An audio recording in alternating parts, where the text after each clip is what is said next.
So I don't know what this video is going to be an indictment of. Uh, Lobbyists, legislators, the two-party system. I don't know. One of those, maybe all of them.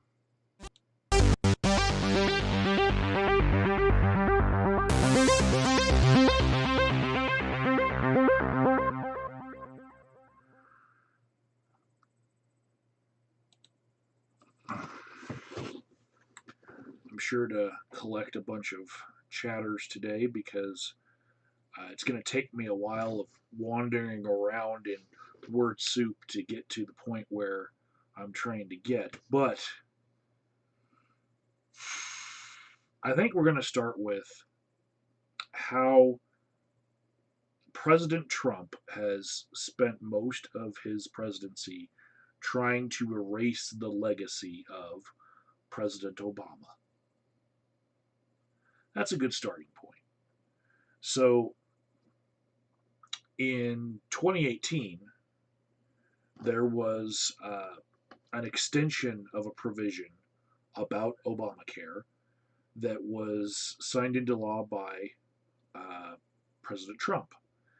And what this did was it kicked the can down the road so that the institution of a specific tax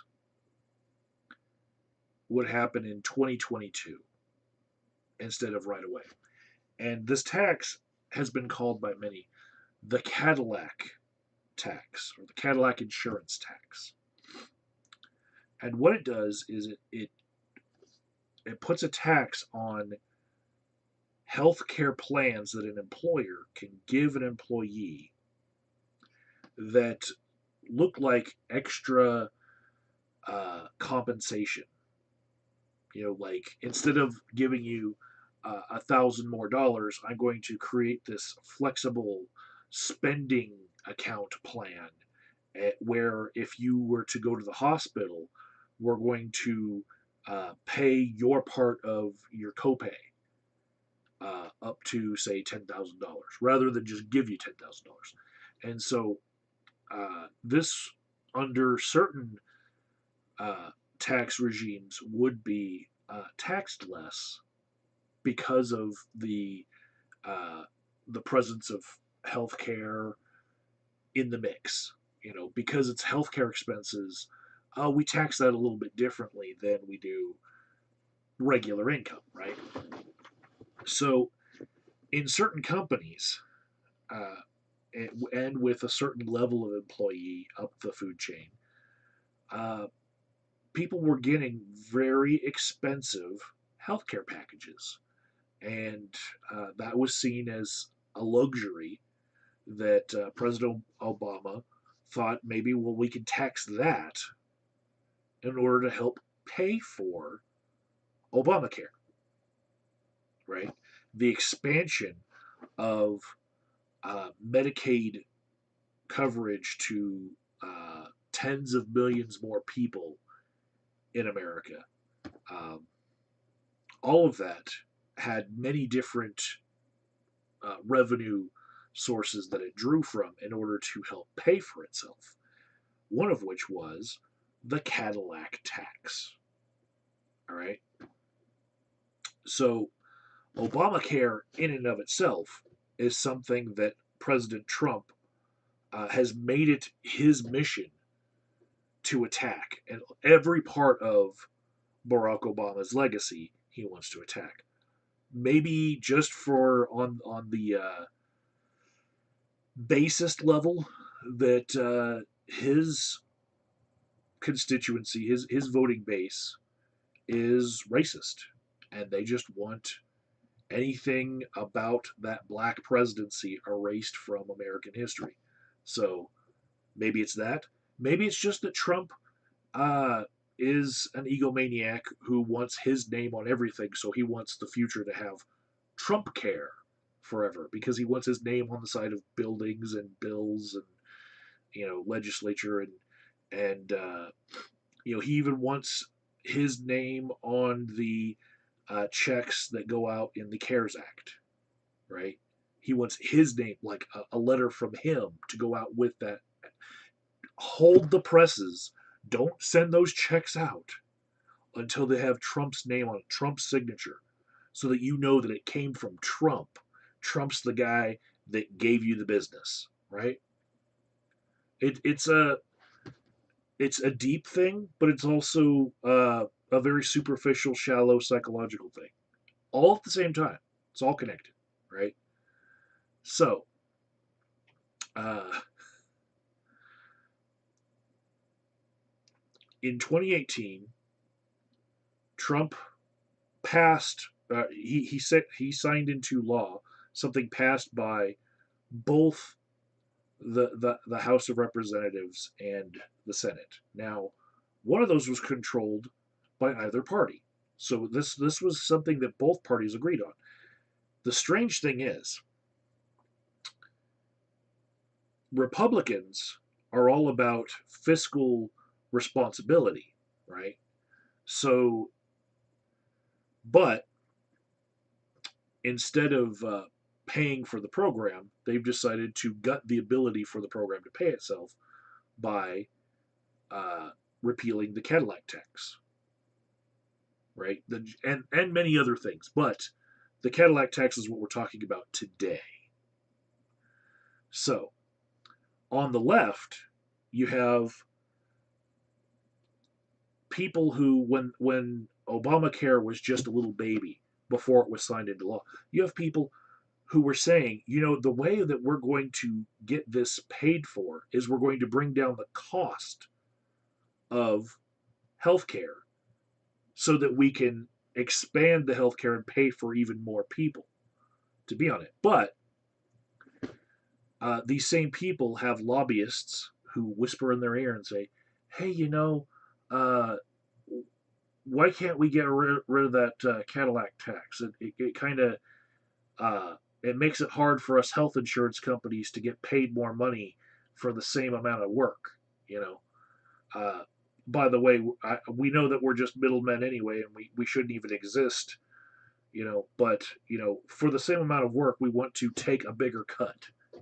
You know, and so uh, the lobbyists talk to these liberal Democrats and get them on board with repealing the Cadillac tax as well. So you got both sides of the coin here repealing this Cadillac tax.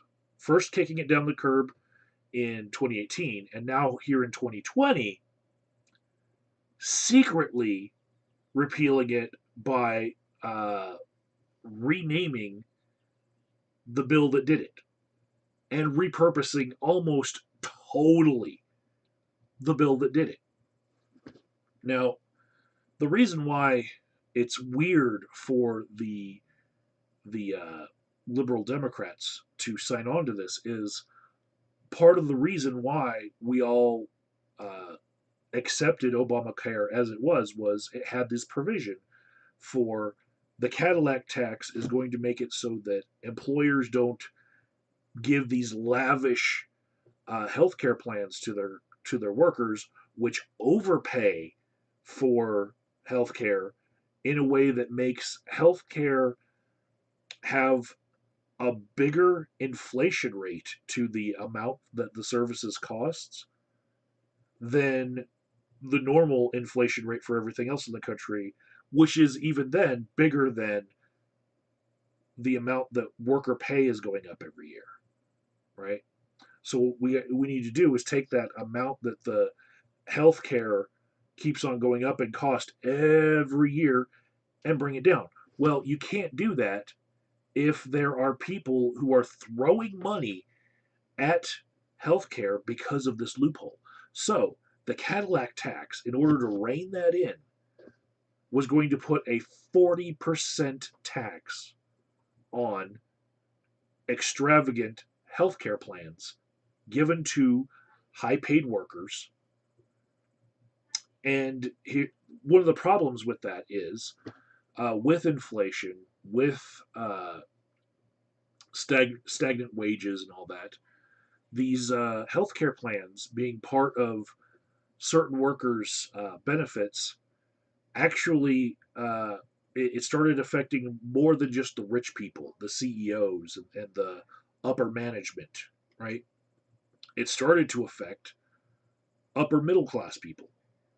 You got your union workers who have really good health care plans, whose healthcare plans started moving into the range of being a luxury, right? You've got people who live in very high pay areas like New York and San Francisco, whose workers were getting these healthcare plans that all of a sudden they would be into that taxable range. And that happened very quickly in a number of years. It's just, oh my goodness. Now we're going to be taxing middle class people on their health care rather than just the rich people trying to use loopholes, right? So it became an issue that the Democrats, especially in richer parts of the country, would listen to, because now middle class Americans are being affected by it. So then they're like, I can actually listen to this lobbyist now and get a little bit of this lobbyist money if I just turn it into, oh, now it's not just rich people that are going to be affected, middle class people are going to be affected too. So uh, the bill to completely remove the Cadillac tax as written was we're talking about HR 748. This bill was actually introduced by a Democrat. His name is Joe Courtney. He's from Connecticut, and in Connecticut they have a little bit higher pay than the average of the rest of the country. You know, it's one of those New England states. Population's dense, pay is higher, old country. So he's the one who put it in because he's representing his constituency, whose pay hits that upper middle class level, even though because of the price of goods in their area and inflation and the housing market and all that, their pay really isn't that much better than places in the other parts of the country. But for the healthcare aspect of it, their healthcare plans were raising up to that level of being taxed by the Cadillac tax. So he introduces this bill to remove the Cadillac tax. Now, did he put into his proposal a way to pay for Obamacare to replace the Cadillac tax? No, no, he didn't. All he wanted was repeal the Cadillac tax, and then we'll figure out everything else later, right? But the Cadillac tax was a huge part of the combined plan of how to pay for Obamacare, right? And then a whole bunch of Republicans and a whole bunch of Democrats joined him in saying, you know what, this is a good idea. So then in July of 2019, after about half a year of lobbyists being able to whisper in their ears, a bipartisan effort passes this bill in order to, and this is just in the House of Representatives, in order to try to remove the Cadillac tax. Now, the Senate, with some Republicans in it that were a little bit more fiscally conservative, they were thinking, okay, we could do this, but then we're going to be doing a lot more deficit spending to the tune of over 10 years about $200 billion. Where are we going to make this up? Right? So they were mulling that over. They were sitting on this bill that came from the House of Representatives over to the Senate. Right? Remember back when you watched how a bill is made, how a law is passed, and all that, right? It's in the Senate's hands. They're thinking about it, and then coronavirus.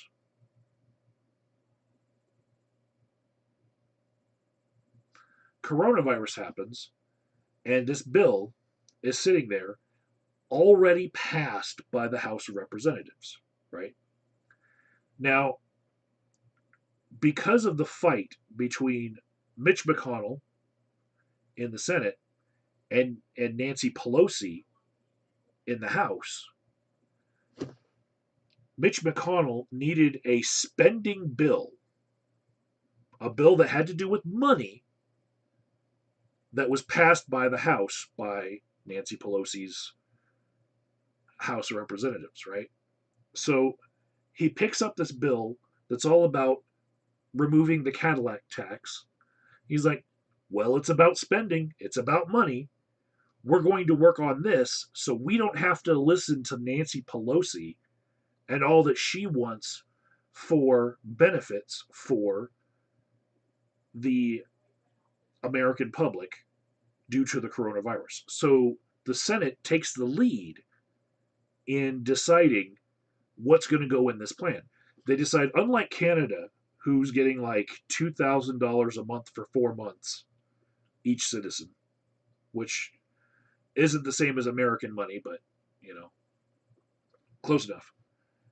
Unlike them, we're going to have $1,200 per citizen American in this act, one time only payment.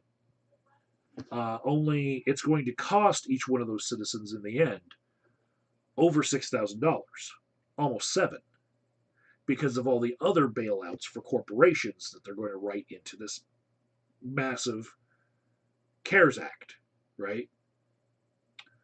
Huge amounts of money. Not a lot of it had to do with citizens on the individual level, which the House of Representatives, being run by Democrats, majority, would have wanted. So the Senate was able to use a spending bill that had nothing to do with the coronavirus and was actually passed a year before the coronavirus was a thing, and they were able to modify it. They vote on it once, and they had a 50-50 vote on it. It was a 48-48, right? Mostly Democrats versus Republicans on whether to pass this bill in the Senate, right? Then they do a couple more revisions, and then it passes with the 60 votes it needs to go to the president's desk. The president signs it and says, I'll sign this, but hold off on writing the checks because I want my name attached to it. That was his big holdup, right? But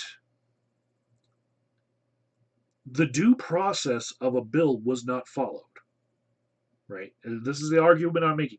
Even though the final vote on it was like 96 to nothing for this CARES Act, it did not go back to the House, right? There was no uh, compromise solution between the difference between the bill that was passed in the House of Representatives and the CARES Act that was passed by the Senate, right? They took a bill, a spending bill that had nothing to do with the coronavirus whatsoever, and stuffed it with the entire CARES Act. Because basically, having a spending bill that they were just holding on to and mulling over was, in effect, now a blank check for them to be able to write whatever they wanted and then pass it, as long as they could pressure the Democrats into this position where if they pass it, everybody in America is waiting for their $1,200 check. Times are hard, right? And if the Democrats say, hey, wait, that's not how you pass a bill. If the House Democrats said, hey, wait, you cannot make that law, we haven't compromised and you've changed the bill too much. If they did that, they would be the ones who are the assholes holding up your $1,200 check. And by dangling that $1,200 check in front of every American. Those House Republicans who crafted the CARES Act the way that they would have liked to see it, they won. It was a one-time only deal. It gave more money to corporations than it did uh, the individual. And for that $1,200 check, plus all of the corporate bailouts, you're going to be paying over the course of the rest of your life $7,000 in taxes later on, to be recouped later. Now, I'm going to take us to the Congress.gov website just to illustrate what I'm trying to point out here. I know it's 21 minutes into this video, and now I'm finally just going to illustrate it visually, without just like my hands visually, but like visually. Okay, so this here is the CARES Act, HR 748, right? It was introduced by Representative Joe Courtney from Connecticut, right? Last action, it was signed into law March 27th, 2020, right? There have been 5 roll call votes on this bill. Let's click on the votes, shall we? All right. You look here, and in July of 2019, okay, 6 months before the coronavirus was ever mentioned anywhere in the world, this bill passed and had nothing to do with coronavirus whatsoever. Then in March of 2022, it's in the Senate, and they do a cloture vote, yay, nay, 47-47 right here, right? Then it goes 49-46. Then it goes 48-48, because on the 22nd, the 23rd, and 25th of March of 2020, they're arguing it. They're like, what's going to go in this? Right? Finally, it's a 96-0, right? So there was a few extra holdout things that the Democrats want that they put in there, right? And they finally vote on it, and it's unanimous, because nobody wants to be the asshole that is between you and your $1,200 check. So they only had a limited amount of time, because that pressure mounts politically. That pressure just fucking mounts, right? But we go back to the text of this, okay? This is the bill that was passed by the Senate. The final thing right here. This is the CARES Act, right? It can be called the CARES Act. This is the Section 1 short title, right? Right before that Section 1, it says, to amend the Internal Revenue Code of 1986 to repeal the excise tax on high-cost employer-sponsored healthcare coverage, right? This line right here is the only line from the original bill. Hidden right there on that first line is what the bill was there to do in the first place. It was to take away that Cadillac tax, which was something that was there to pay for Obamacare, right? Everything else in this entire CARES Act, look at me scrolling through it, everything else here, all of this, and it goes on, like there's so many different provisions, so many different things they're spending on. All of this, I have to go over to the, this side window here, just to zoom through all of this too. I can't just scroll with my mouse. I need to pull down this just to really, really show you guys. This is how much was added to that bill by the Senate and not kicked back to the House to vote on it again. All of this, right? That's a shit ton of changes, right? So there are 5 versions of this bill, right? You can go on the website and click on what was the bill introduced to the House, right? This is that one where I said that one line. Here it is. To amend the Internal Revenue Code of 1986 to repeal the excise tax on high cost employer sponsored healthcare coverage. There it is, right? All of this other shit, that's how long it is. See that bar on the side that's going up and down? I can do this with the wheel on my mouse.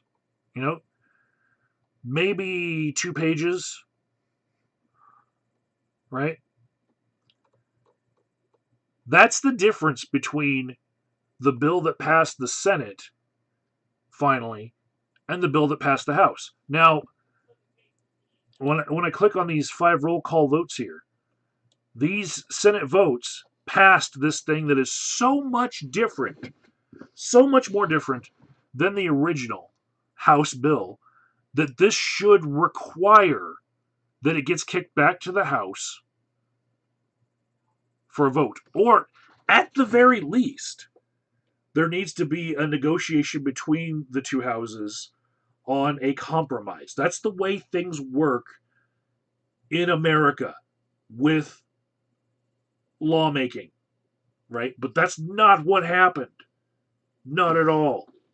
So basically it's politics, and the reason why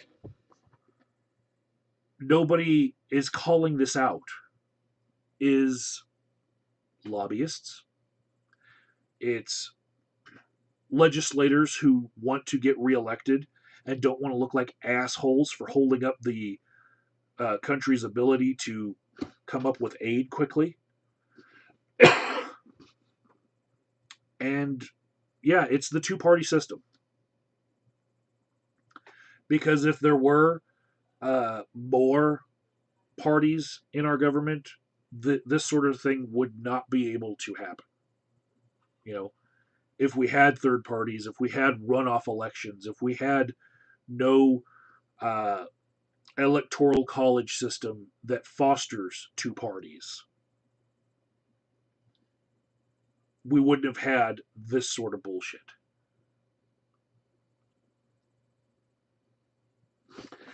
So, yeah, that took about 28 minutes for me to explain. I don't know that all 100% of my viewers are even going to get it then, because I'm not the best at explaining these things.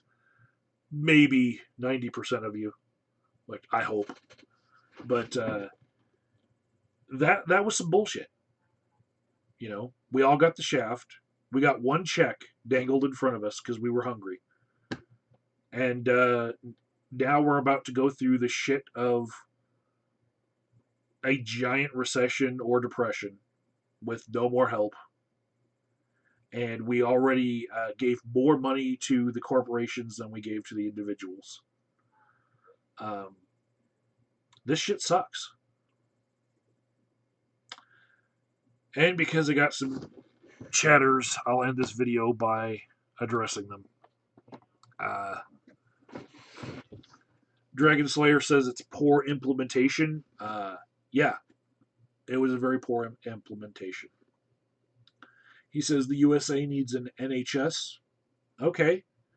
Uh, that's, there's different ways of saying it. Universal health care, Medicare for all, national health care system. Um, we need something closer to it, at the very least. Let's take some steps in that direction. It's an inevitability. Nobody can pay for if they were to get injured, without the healthcare insurance that system that we have in America. If you don't have insurance, then you're going to be basically medically bankrupted if you get an injury. If you were to get COVID-19 right now, you could walk out of the hospital with tens of thousands of dollars in bills that you can't afford because your job doesn't pay enough. So, yeah, we need something like that. Mr. Pluto the dog says the Cadillac tax was also going to hit the healthcare insurance that would have hit lower paid union workers like me. Yeah, that was it was targeted towards a certain earmark in percentage of pay and whatnot, and because union employees were able to collectively bargain for better healthcare plans, those healthcare plans that were better than everybody else's were going to get hit by this tax, which put pressure on those legislators who get a lot of backing from unions, and those unions have lobbyists, right? Do they care where everybody else's health care gets paid from?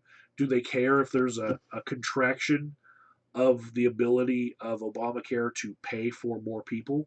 No, they don't care if more people get kicked off Medicaid.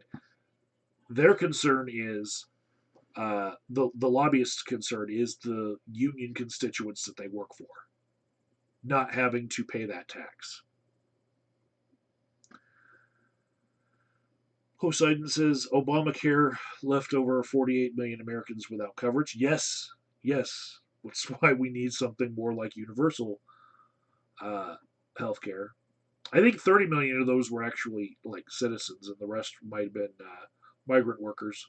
But I'll take it's in the tens of millions, and it was an oversight, compromise, whatever that really we don't need to be having. We need to be covering everyone.